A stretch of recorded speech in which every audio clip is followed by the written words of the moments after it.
a second to get organized.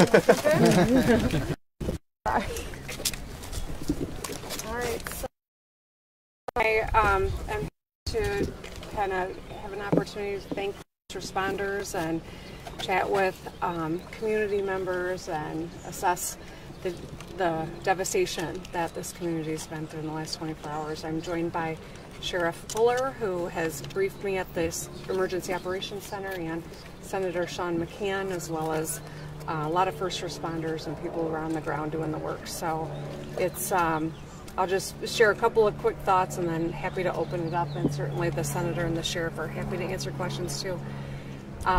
Feel very lucky that this didn't result in fatalities, but the devastation's real. There are a lot of displaced families, a lot of businesses that have been that are going to struggle because of the wake of this, and that's why it was important that we declared the emergency last night so that we can expedite support. State departments are on the ground, from Department of Transportation to the state police to any and all entities that are going to be necessary to help this community get back on its feet. But the most inspiring thing is seeing fellow neighbors help one another, listening to the sheriff tell me stories about families that were actually inside homes that were moved off their foundations, and that families of survival, stories of survival. So even in tough times, there's inspiration, but we've got a lot of important work to do ahead of us. So that'll open it up.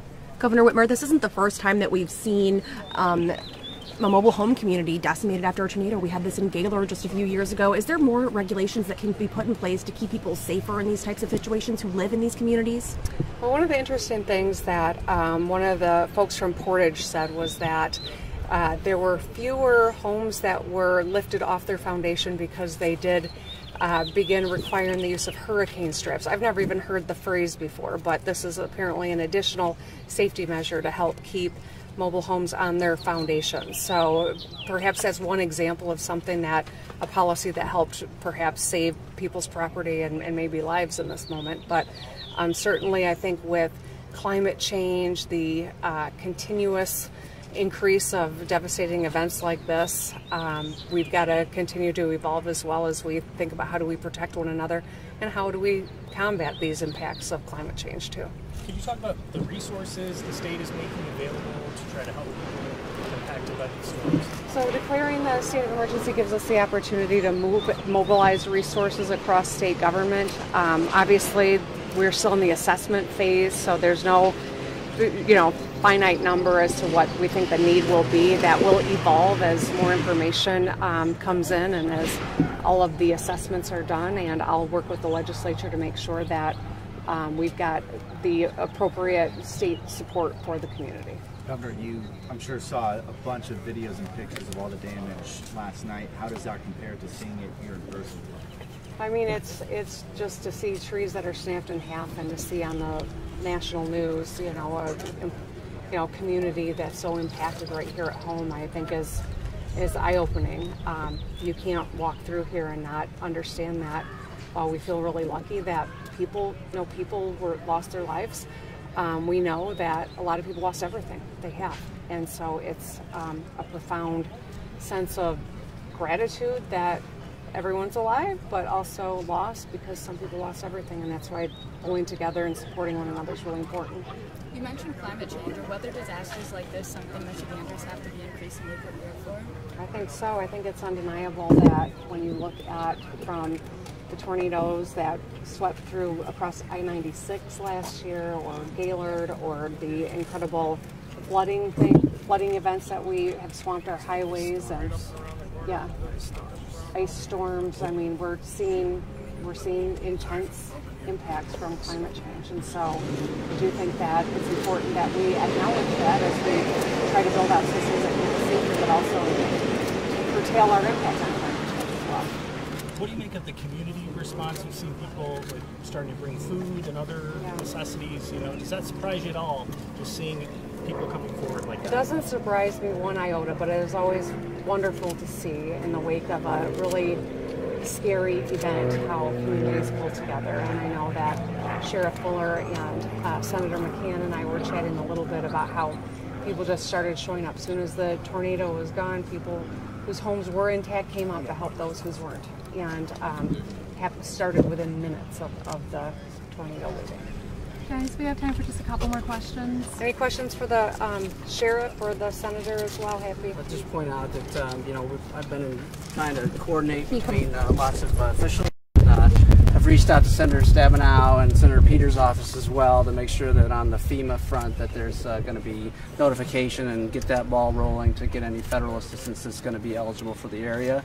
And I just also say, we've often observed pretty much every year the tornado that went through downtown Kalamazoo, 1970s, and it's a sad thing that we'll probably have 2 of those kinds of anniversaries in our communities now. Sheriff? Yeah, I would agree. Next week we will be celebrating, that's a bad word to say, recognizing, I believe, the 44th anniversary of the 1980 tornado that came through Kalamazoo. That tornado did devastating damage downtown in the city of Kalamazoo. It took 5 lives. Today, we're not talking about the loss of life. I think many things have changed over time. There are better alerting systems. Last night I had so many people come to me and say, we were listening to Channel 3, we were paying attention to Channel 8, we had our radios on to tell us that it's coming. They got alerts on their phones saying it's coming. And so many people were able to take cover because of that. At the same time, we've also, I have to say, not ever really been standing in a place where a tornado went through and then about 45 minutes later another tornado almost on the direct same path was coming through. So as emergency responders and citizens were standing in these streets trying to help one another, we were alerted a second tornado was coming in. We watched it go across the bottom of this park. It was a same direction, same kind of travel. Fortunately, it was just outside of the community because we had 100 people standing on Pavilion Drive working to help people or trying to find a shelter. So we were very fortunate, and I say thank you to all the services for all their extra work.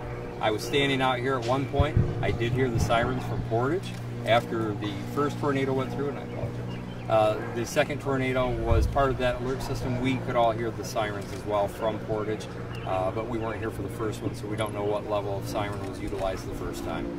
And Governor and Senator, when it comes to federal aid or potential federal aid, based on what you've seen already, do you believe that is necessary? And if so, what would the state do to advocate for residents here to get that federal aid? We can put in a request once there's been an assessment, and we can put some figures to the request. And so that's why the work of all the people that are here that are trying to take into account all the different damage that's happened is so important right now.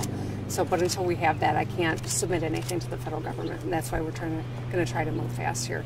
Folks, that's about all the time we have. I am sorry. Thank you all so much. Just want to encourage anyone who is worried about where they're going to sleep tonight to make sure that they're talking with the Red Cross and reaching out through the sheriff's office. Or Sheriff, where should they reach out? 211 is our resource for this. We're trying to drive all our requests for information to 211. Griffin Place operates that for our county. And again, they are loaded with all kinds of information to help people find shelter, find food, connect, making sure that everybody knows where someone is. And that's where we ask people to go, 211. Thanks, everybody. Thank you.